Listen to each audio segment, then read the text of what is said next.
Chapter 29. Woe to Ariel the city where David dwelt! Add year to year, let feasts come around, yet I will distress Ariel. There shall be heaviness and sorrow, and it shall be to me as Ariel. I will encamp against you all around. I will lay siege against you with a mound, and I will raise siege works against you. You shall be brought down. You shall speak out of the ground. Your speech shall be low out of the dust. Your voice shall be like a medium's out of the ground, and your speech shall whisper out of the dust. Moreover, the multitude of your foes shall be like fine dust, and the multitude of the terrible ones like chaff that passes away. Yes, it shall be in an instant suddenly.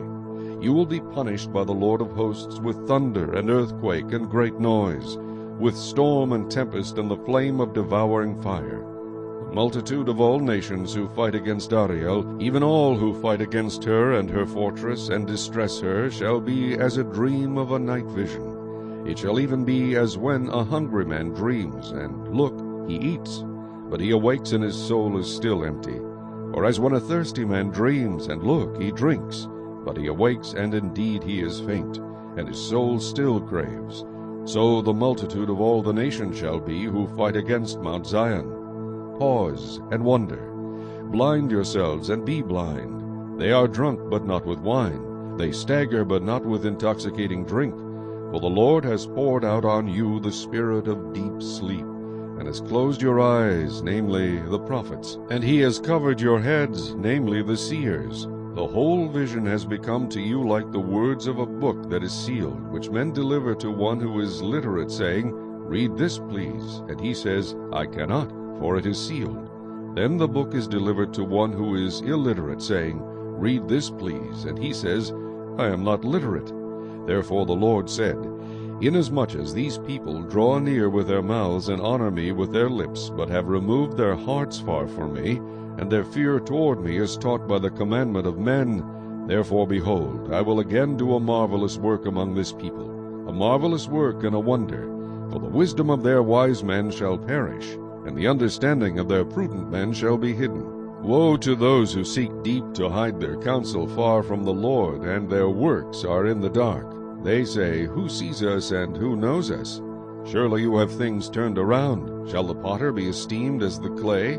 Or shall the thing made say of him who made it, He did not make me? Or shall the thing formed say of him who formed it, He has no understanding?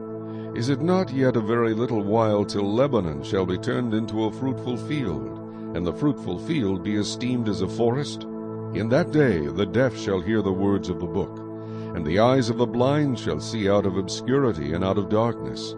The humble also shall increase their joy in the Lord, and the poor among men shall rejoice in the Holy One of Israel. For the terrible one is brought to nothing, the scornful one is consumed, and all who watch for iniquity are cut off, who make a man an offender by a word, and lay a snare for him who reproves in the gate, and turn aside the just by empty words.